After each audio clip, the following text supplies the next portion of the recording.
Fueron los caballeros del Japón medieval, una élite de guerreros que acapararon el poder durante más de 700 años. Maestros de la espada y el arco, y sometidos a un férreo código ético, probaron su ferocidad en combate. Echaron a los invasores extranjeros y lucharon entre ellos por tierras, estatus, honor y poder. Su legado de artes marciales y autodisciplina ha perdurado hasta nuestros días. Eran los samuráis.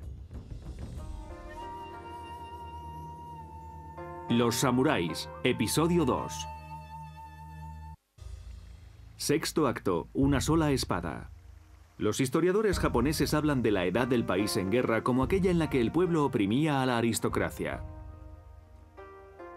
Algunos de los líderes más poderosos durante este periodo no eran necesariamente de origen aristocrático. Su habilidad marcial y a veces actos poco honorables les alzaron a la cima de la escala social.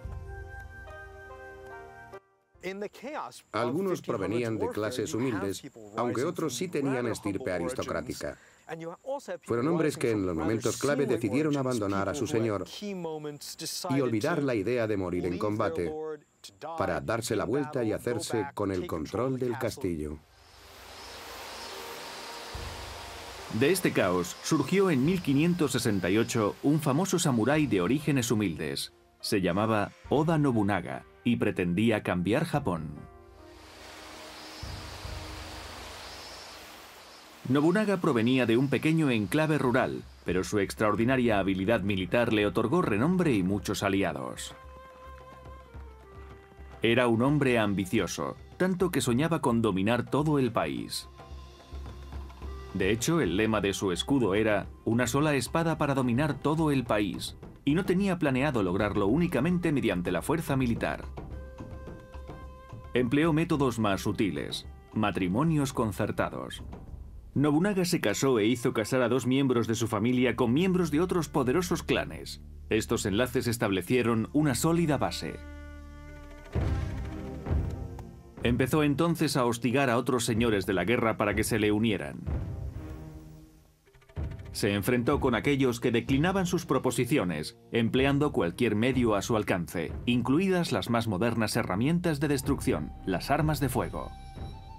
Las primeras armas de fuego fueron introducidas en Japón en 1543, cuando un junco chino fue desviado de su ruta y desembarcó en una isla japonesa. A bordo había 3 viajeros portugueses.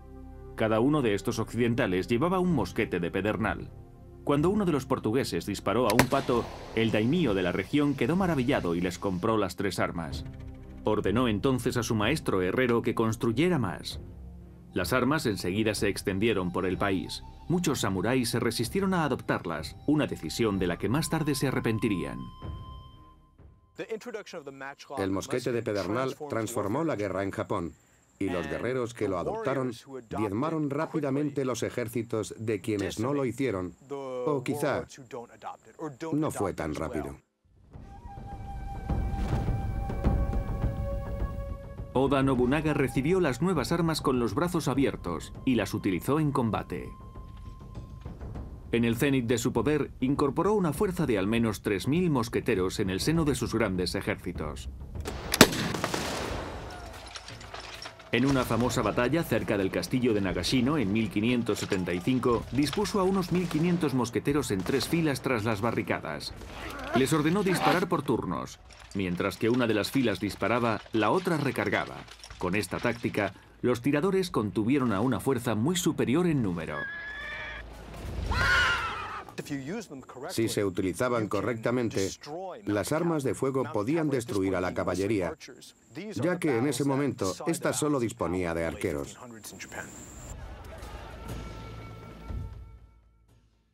Dicha ventaja decidió las batallas a finales del siglo XVI en Japón.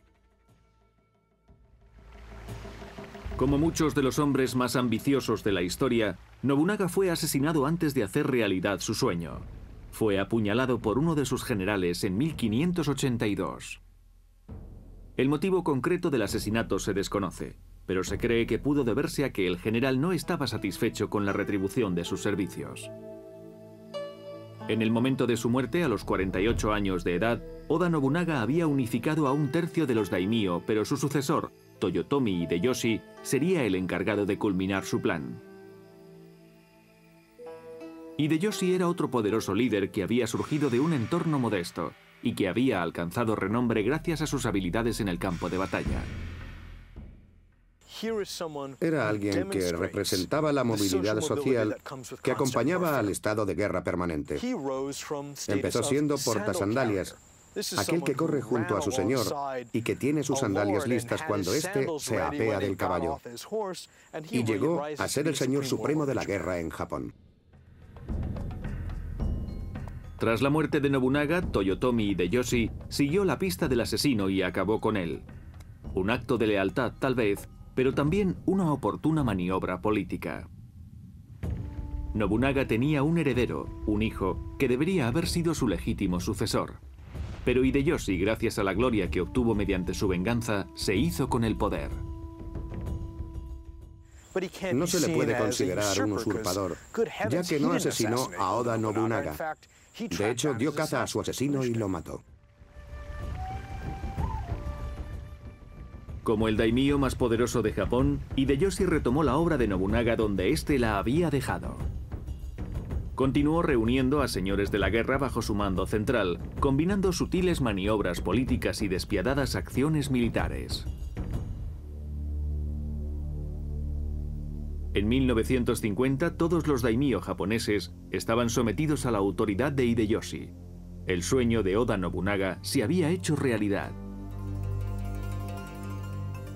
Entonces Hideyoshi hizo algo sorprendente para proteger su posición. Cuando alcanzó el poder absoluto, impuso un control sobre las armas, confiscó todas las espadas a los campesinos y mercaderes. La excusa utilizada para hacerlo fue que las espadas iban a ser fundidas para crear una enorme efigie de Buda. Así pues, quienes entregaban sus espadas no creían estar cediendo su poder, ni su derecho a defenderse, o su medio para defenderse. Creían que estaban ayudando a Toyotomi Hideyoshi a traer la paz al país mediante la deífica imagen de Buda. Hideyoshi no se detuvo en la confiscación de armas. Publicó edictos restringiendo el acceso al estatus de samurái. Sabía que el pueblo llano podía alcanzar el poder y era consciente de que eso podía representar una amenaza contra su propia legitimación. Separó estrictamente a los samuráis, los campesinos y los habitantes de las ciudades e instauró lo que se convertiría en un sistema formal de 4 clases: samuráis, campesinos, artesanos y comerciantes, por este orden. Esta clasificación estableció igualmente el criterio que separaría a los samuráis del resto de la sociedad. La gente debía elegir entre pertenecer al pueblo llano o ser samurái. Ser samurái implicaba el privilegio de portar 2 espadas, servir a un señor, pero también la pérdida de sus lazos con sus tierras. El que quisiera ser parte del pueblo en principio perdía el derecho a portar armas, pero podía poseer tierras. Ahí es donde se establecía la división. A partir de ese momento, los samuráis debían llevar 2 espadas como símbolo de su estatus. Las 2 espadas eran símbolos de autoridad, como la porra para un agente de policía hoy en día, pero también tenían una finalidad práctica. La espada larga podía resultar incómoda y el samurái la entregaba normalmente antes de entrar en un edificio. La espada corta adicional le permitía permanecer armado en todo momento. Para los rangos inferiores de la sociedad, la falta de respeto hacia aquel que llevara 2 espadas podía significar la muerte. Los samuráis tenían, en teoría, el derecho al tirisute gomen, lo cual significa básicamente que podían decapitar a un civil si éste hacía algo verdaderamente ofensivo. Después el samurái pedía disculpas y explicaba el motivo de la ofensa. Así es como vivían las clases modestas, con la extraña sensación de que su vida pendía de un hilo, sin saber realmente dónde estaba el límite que podía hacerles perder la cabeza. Incluso con tanto poder, a Hideyoshi le faltaba obtener un honor, el ansiado título de shogun. De acuerdo con la tradición, el título solo podía ser otorgado por el emperador, y únicamente cuando el investido hubiera probado su pertenencia al antiguo clan Minamoto, la legendaria familia que estableció el primer shogunato permanente. Los orígenes humildes de Hideyoshi imposibilitaban tal requisito. En compensación, la familia imperial, que por aquel entonces no tenía ningún poder político, pero que a los ojos del pueblo aún tenía autoridad divina, invistió a Hideyoshi con el título de regente. Esto abría la puerta para que en un futuro hubiera un nuevo gobernador entre los samuráis, un reputado general que aguardaba en la sombra y que podía reclamar el título de shogun. Este hombre pronto crearía una dinastía shogun que perduraría durante 250 años.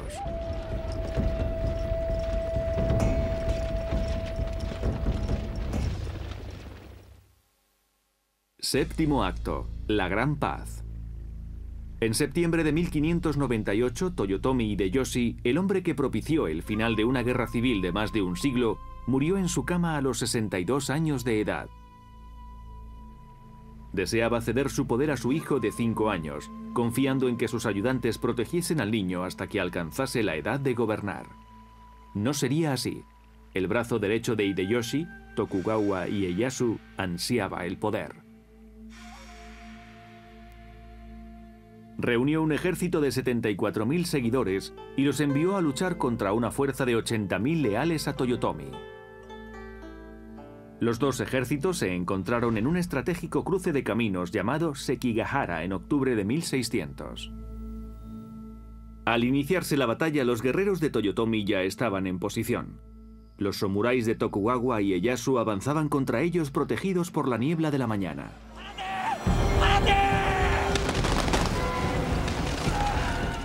Cuando los ejércitos se encontraron, se produjeron escaramuzas en las primeras líneas. Inicialmente el elemento sorpresa dio ventaja a las fuerzas de Tokugawa, pero al ir disipándose la niebla, la lucha se intensificaba y empezaron a cambiar las tornas. Parecía que Tokugawa iba a ser derrotado. Entonces, en el momento justo, se salvó gracias a una maniobra política.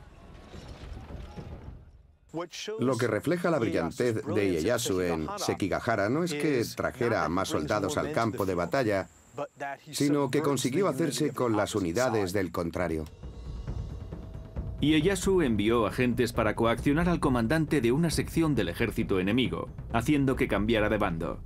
Funcionó y las fuerzas de Toyotomi se vieron desbordadas. Fue una batalla épica en la historia samurái. Tokugawa Ieyasu era ahora el indiscutible líder militar de Japón. Como su predecesor, tenía intención de reclamar el título de shogun. La tradición requería la pertenencia al clan Minamoto. Ieyasu no cumplía el requisito, pero ideó una manera de salvar este inconveniente. Tokugawa Ieyasu debía presentar a los emperadores una genealogía falsificada para demostrar que pertenecía al linaje de Minamoto. Esto, por supuesto, lo sabía la familia imperial, pero se trataba de una formalidad. Si se les presentaba un documento convincente, lo aceptaban como si se tratase de un documento auténtico. Ieyasu asumió el título de shogun con gran pompa en 1603. Estableció su shogunato, su gobierno militar en Edo, actual Tokio, y la paz se extendió por el país. Una paz que Ieyasu garantizaría con mano de hierro. Una de las claves de su gobierno se basaba en un sistema formalizado de toma de rehenes. Era una antigua práctica usada por los daimyo para mantener la tranquilidad en el país. No es inusual que un daimyo, a la hora de cimentar una alianza con otros, intercambiara parientes. A veces enviaban a su propia madre al nuevo aliado para demostrar, aunque se hubieran visto las caras en el campo de batalla, que no tenían intención de atacarle. O enviaban a una hija o a un hijo a cambio de una hija o un hijo del aliado. Intercambiaban parientes para demostrar que estaban dispuestos a mantenerse en paz y a ser aliados. El sistema de Ieyasu requería que todos los daimyo tuvieran una residencia cerca de los cuarteles shogun en Edo y que residieran en ella durante buena parte del año. Se les permitía mantener un castillo en su tierra, pero cada cierto tiempo debían viajar a Edo y vivir en una finca que podía ser espléndida, pero que no estaba necesariamente fortificada. Se suponía que era una residencia civil a la sombra del castillo de Edo, el castillo de Ieyasu. Allí pasaban la mitad del año, incluso 10 meses al año, y luego volvían a sus dominios. Pero cuando los daimyo estaban en sus tierras, su familia debía permanecer en Edo. Como medida adicional de control, el nuevo shogunato gestionaba el viaje. En estas condiciones, era virtualmente imposible que los señores regionales se reuniesen clandestinamente para planear un alzamiento contra el shogun. El shogun cerraba incluso las fronteras para alejar las influencias externas. La mayoría de los japoneses no podían viajar al extranjero, y solo los extranjeros acreditados podían visitar Japón o establecer puestos comerciales en las islas. Dividió a sus enemigos de manera tan brillante que en el momento de su muerte, la dinastía Tokugawa ya era muy sólida y perduraría 250 años. Esta paz duradera causó un profundo impacto en la cultura samurái y en su identidad. Durante 600 años, el principal objetivo de todo samurái había sido la guerra. La mayoría de ellos no sabía cultivar ni construir edificios o llevar negocios de cualquier tipo. Se habían ganado la vida entrando en combate y preparándose para ello. Pero con la paz instaurada por Tokugawa, los samuráis no sabían qué hacer. Seguían recibiendo una paga como guerreros, pero ya no se precisaba de sus servicios. El samurái podía dedicarse a holgazanear literalmente. Podían estar ociosos de la mañana a la noche. Podían leer, filosofar acerca de la belleza, del honor y la nobleza, de la práctica del seppuku. No necesitaban trabajar. En busca de un sentido para su vida, muchos empezaron a impartir clases de artes marciales.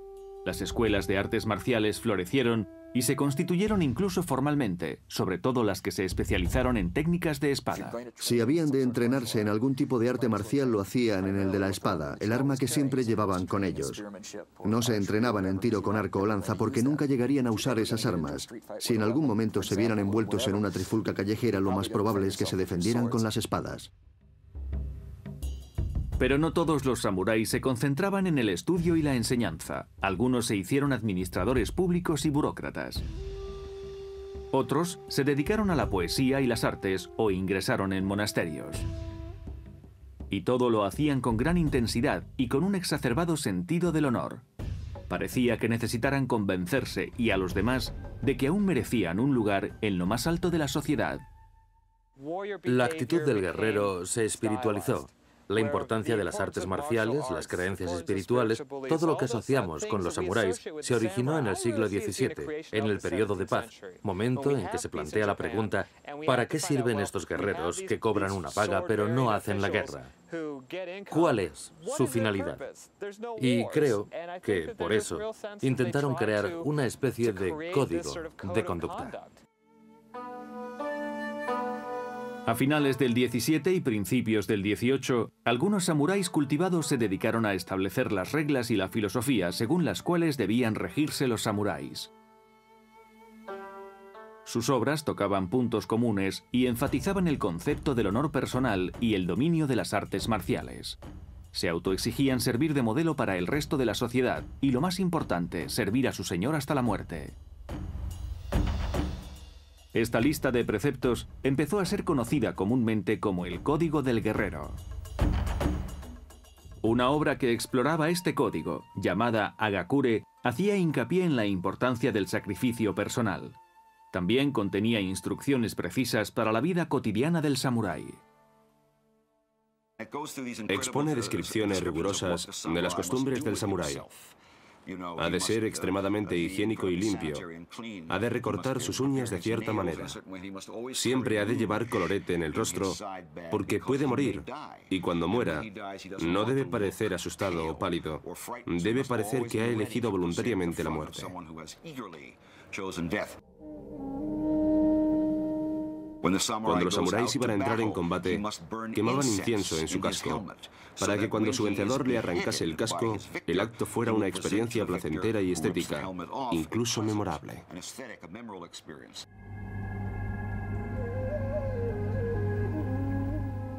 Estas prácticas eran un lujo propio de tiempos de paz. Una paz que en el momento en que se publicó el Hagakure ya duraba 80 años. En siglos anteriores, cuando los combates eran frecuentes, los guerreros debían asumir el sacrificio personal de forma más pragmática. Uno de los documentos que he estudiado del siglo XIV decía: atacamos al enemigo, pero empezamos a sufrir bajas, así que huimos. Sin heridas, sin muertes, no se iban a dejar matar así como así. Más tarde surgió el ideal de morir sirviendo al Señor. Lujo de tiempos de paz o no, la mayoría de los samuráis durante el periodo shogun de Tokugawa se tomaba el código del guerrero muy en serio. En 1703, estos principios fueron la base de una de las más legendarias muestras de lealtad y sacrificio personal de la historia de los samuráis. Asano Naganori era el daimyo de Ako, un territorio situado a más de 100 kilómetros de Osaka. Naganori fue el encargado de realizar actos ceremoniales en el palacio del shogun, un encargo que requería un entrenamiento protocolario especial. Durante este entrenamiento, el maestro de protocolo, un miembro personal de la cámara del shogun, insultó a Naganori. Esto enfureció a Daimyo, que en un arranque de ira sacó su espada y golpeó al instructor en la cabeza. No consiguió matarlo, solo herirlo, pero desenvainar el arma y atacar a otro samurái en el recinto del palacio del shogun era una ofensa capital.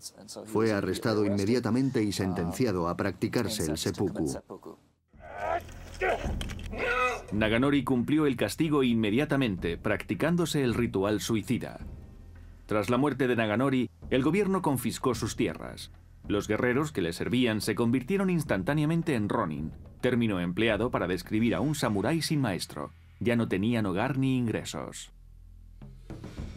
En la era medieval esto no suponía ningún problema, ya que había trabajo para todos. Muchos ejércitos estaban dispuestos a dar trabajo a guerreros sin empleo. En el periodo Tokugawa no había guerras, y los ejércitos estaban circunscritos y definidos por la autoridad central. Había pocas posibilidades para los guerreros sin trabajo, y esto suponía un problema mucho mayor.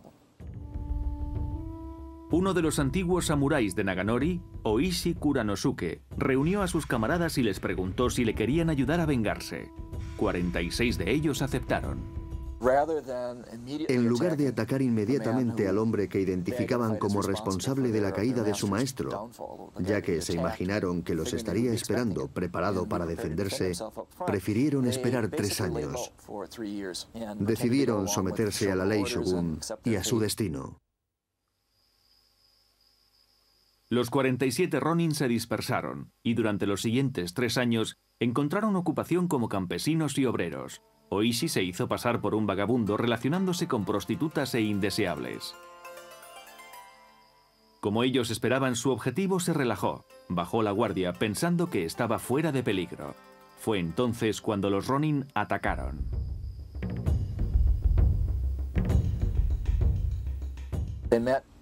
Se reunieron, de acuerdo con el plan establecido, y atacaron la casa de su objetivo.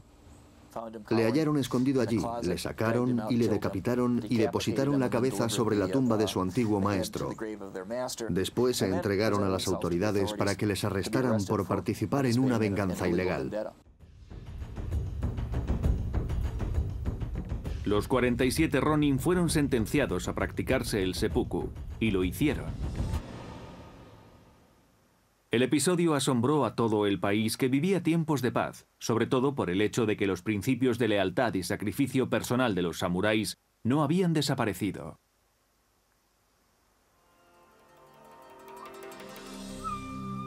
Hoy en Ako, en la antigua residencia del daimyo Asano Naganori, se alza un conjunto de esculturas en honor a la lealtad de los 47 ronin.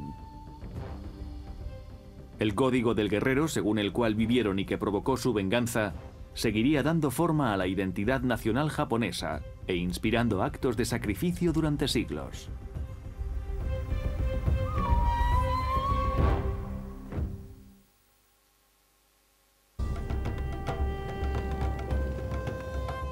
Octavo acto, Oriente contra Occidente. El 8 de julio de 1853, 4 buques de guerra estadounidenses comandados por el comodoro Matthew C. Perry se adentraron en la bahía de Edo.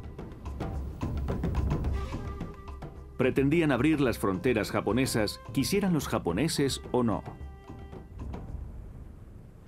Estados Unidos tenía intereses comerciales. Sobre todo pretendía establecer un puerto en Japón para sus barcos balleneros, donde pudieran repostar y ser reparados.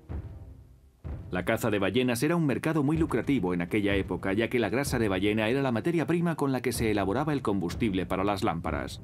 En el pasado, otros dignatarios estadounidenses llegados a Japón en barco habían intentado adentrarse en el país, pero habían sido rechazados con rudeza. Cuando Perry llegó, resultó ser más efectivo que sus predecesores, gracias a su espléndida armada. Se detuvo frente a Edo, la capital de Japón, y cortó el suministro de alimentos de la ciudad. Los japoneses eran buenos marinos, pero no tenían una armada con la que enfrentarse a los buques de Perry. Además, los norteamericanos aventajaban con mucho a los japoneses en cuestión de tecnología armamentística. Los estadounidenses tenían rifles y mosquetes que podían atravesar la armadura de los samuráis y cañones para derribar los castillos de los daimyo. Las únicas armas de fuego con las que contaban los samuráis eran aquellos rudimentarios mosquetes de pedernal que llegaron a la isla 310 años antes, traídos por los portugueses. 2 siglos y medio de paz habían eliminado la necesidad de desarrollar las armas de fuego. No podían derrotar a Perry, así que el gobierno de Tokugawa le dejó entrar. Estados Unidos estableció un consulado en un puerto muy remoto. Estaba aislado, así que todavía tuvieron que pasar unos años antes de que las cosas empezaran a cambiar. Tokugawa intentó limitar sus acciones. Con el tiempo, Estados Unidos consiguió que el shogun firmase tratados que le daban más libertad de movimientos.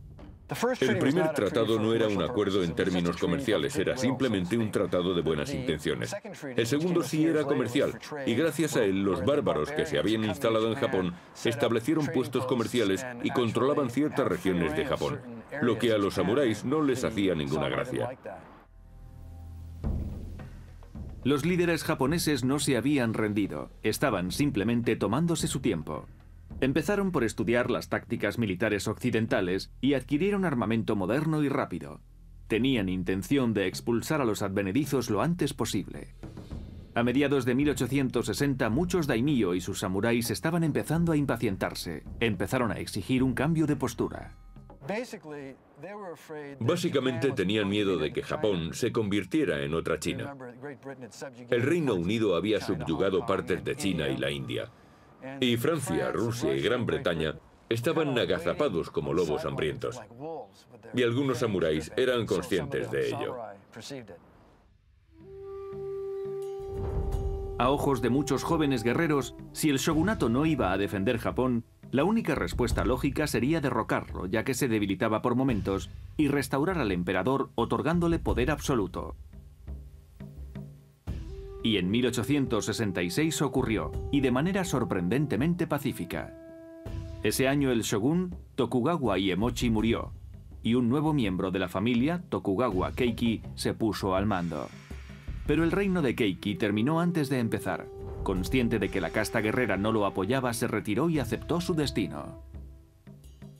En noviembre de 1867, temeroso de una guerra civil, el shogun Tokugawa Keiki cedió el poder al joven emperador Meiji. Casi 700 años de gobierno militar en Japón acababan de manera poco gloriosa. Pero lejos de satisfacer a los frustrados samuráis, este cambio histórico de poder incrementó sus problemas. Los burócratas del emperador introdujeron reformas que negaban el poder a los daimyo, centralizándose este en la capital. El gobierno de Tokio piensa, vamos a mostrar nuestro poder reemplazando primero a los daimyo por gobernadores y luego reemplazando a estos por otros, provenientes de distintos lugares de Japón. Así verán que quien decide en todo el territorio es Tokio. La última humillación la propició una ley que prohibía tajantemente portar espadas, el símbolo más visible de los samuráis. En 1877, en la región de Satsuma, tradicionalmente conservadora, 900 guerreros se alzaron en rebelión. Estaban comandados por un prestigioso militar, Saigo Takamori. Irónicamente, Saigo había ayudado a derrocar al shogun 10 años antes. Los rebeldes portaban tanto armas modernas como tradicionales, pero sus armas no eran suficientes para enfrentarse a las numerosas tropas gubernamentales enviadas a aplastar la insurrección. Tras semanas de combates y el infructuoso sitio de una plaza fuerte del gobierno, los rebeldes se retiraron a Satsuma para entablar un último combate cerca de la casa de Saigo, en Kagoshima. En la fría mañana del 24 de septiembre, Saigo y 300 de sus más fieles seguidores marcharon armados únicamente con espadas al encuentro del enemigo. Querían reivindicar el simbolismo de la espada, prescindiendo de la pólvora. Dedicaron la parte anterior a escribir poemas, ensalzando su próxima muerte. Todo estaba previsto. Estaban rodeados por cañones, por miles de soldados imperiales. Sabían que iban a morir. La mayoría de los samuráis cayó en cuestión de minutos. Saigo resultó herido por el fuego enemigo. Un grupo de fieles le acompañaron a una colina cercana y le ayudaron a terminar con su vida a la manera tradicional samurái. No se practicó el seppuku porque le habían herido en la cadera y no podía hacerlo. No podía sentarse probablemente. Estaría en estado de shock. No le sería posible desenvainar y perforarse el abdomen. Pero sus hombres le cortaron la cabeza y la escondieron. Fue como si estuvieran en 1220 y no quisieran que el enemigo hallase la cabeza y se la llevase como trofeo.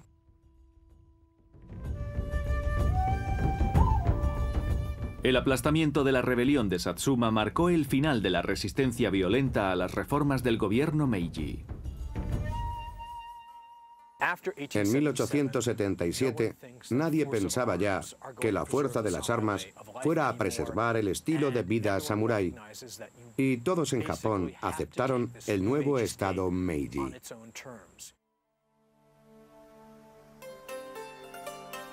Pero a pesar de que ya hubiera pasado la era de los guerreros, el legado de los samuráis aún producía gran admiración entre muchos japoneses. En 1898, 2 décadas después de la rebelión de Satsuma, ciudadanos particulares erigieron una estatua de Saigo Takamori en un parque de Tokio. En presencia de los reticentes funcionarios del gobierno, fue levantada la imagen en honor del caudillo guerrero, recordado como el último samurái.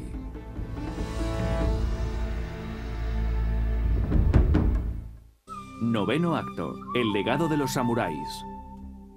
En las últimas décadas del siglo XIX, el nuevo gobierno imperial Meiji se apresuraba por industrializar el país y construir una formidable y moderna maquinaria de guerra.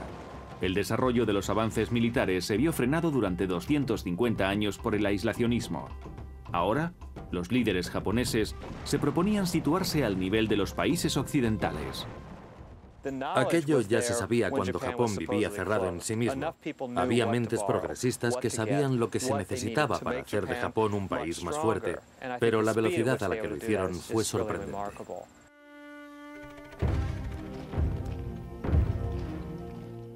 A principios del siglo XX, Japón ya tenía un poderío militar considerable.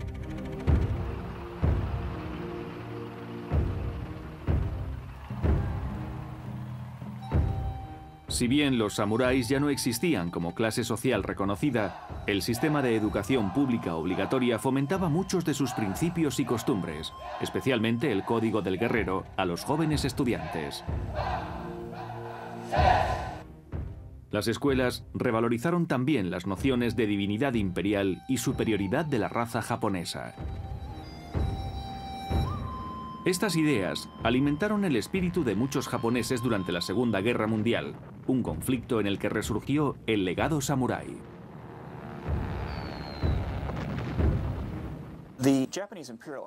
El ejército imperial japonés se fijó en los samuráis, como era de esperar, para establecer cierto código o actitud que atañera a sus soldados. Sin embargo, se alteró en parte la esencia de dicho código. El moderno ejército japonés estaba compuesto por campesinos y comerciantes, y el código del guerrero había servido para establecer las diferencias entre las demás clases y los samuráis. Lo que hizo el ejército imperial fue decir que se trataba de valores guerreros y que eran, por lo tanto, samuráis de corazón. Durante los combates en el Pacífico, la influencia del código del guerrero se reveló en el aspecto del sacrificio personal. Los soldados japoneses no dudaban en entregar su vida. Consideraban que era mejor morir que rendirse. En gran parte de las batallas, incluidas Guadalcanal e Iwo Jima, los nipones se lanzaban en cargas suicidas cuando deducían que la victoria era imposible. Se apreciaron otros signos de influencia samurái. Por ejemplo, los oficiales en combate solían portar espadas tradicionales.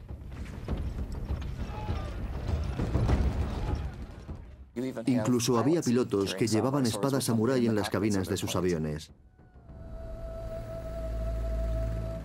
Y aparecieron los kamikaze, pilotos que afrontaban misiones suicidas, estrellando sus aviones contra los barcos aliados.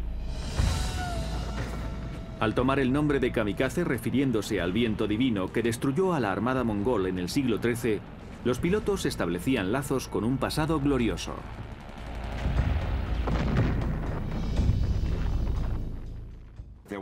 Se percibía una conciencia común en las poesías que escribían como despedida.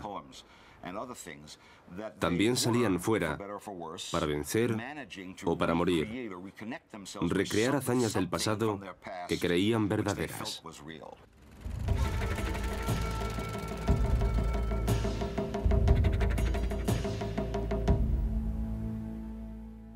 Tras la derrota japonesa en 1945, las manifestaciones de orgullo por el pasado samurái y por el estilo de vida guerrero quedaron en el olvido durante algunos años.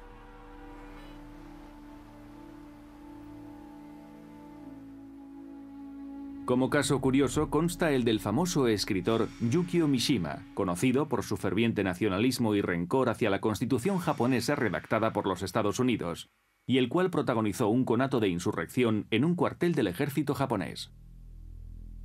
Mishima glorificó siempre el pasado samurái y estuvo profundamente influenciado por obras de filosofía guerrera, como el clásico Hagakure. Estaba obsesionado por el seppuku y el harakiri. El 25 de noviembre de 1970, el famoso autor, junto con un grupo de seguidores, entró en un cuartel de las fuerzas de defensa. Mishima ordenó entonces a sus hombres capturar y reducir al comandante. Dijo: reunid a los 900 hombres de la base. Quiero hablar con ellos. Entonces salió al balcón y pronunció un discurso patriótico en presencia de los medios de comunicación. Mishima instó a los soldados a levantarse en nombre del emperador y a restaurar la gloria militar de Japón.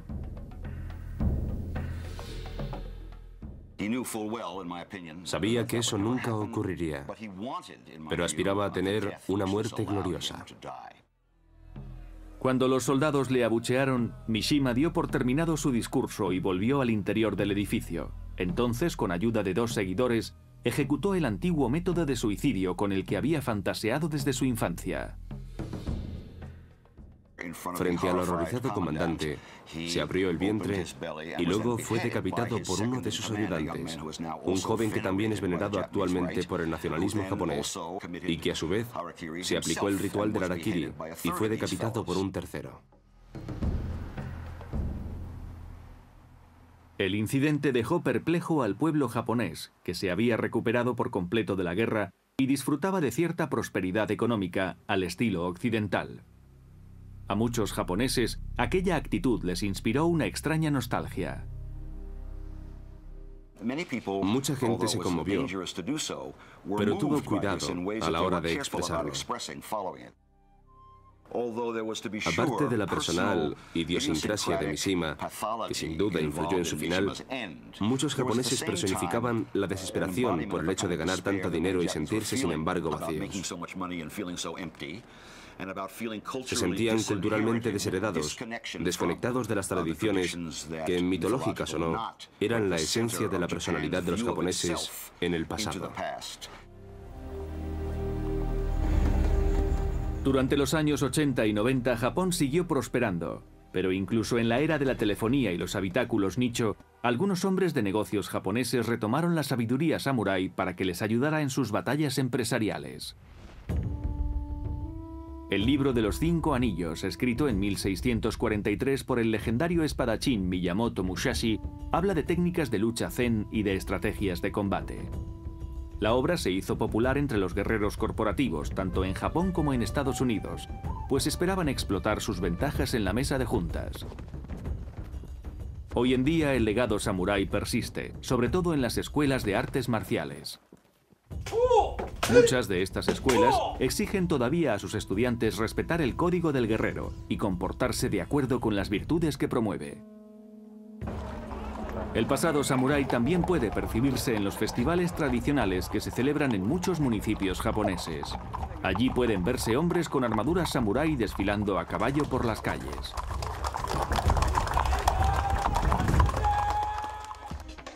Finalmente, el samurái se ha convertido en un icono de la cultura popular. Los temas samurái siguen fascinando a directores de cine y creadores de videojuegos. Incluso ahora que los samuráis no existen como clase, el interés por ellos y por las artes marciales persiste, y no exclusivamente en Japón. Por ejemplo, en la Guerra de las Galaxias. Los sables láser son una clara reminiscencia. Los caminos de la espada y el arco fueron duros. Pero para muchos, virtudes como la lealtad, la autodisciplina y el sacrificio personal siguen tan vigentes hoy en día como lo estaban hace 1000 años, en el origen de una noble tradición guerrera. La tradición de los samuráis.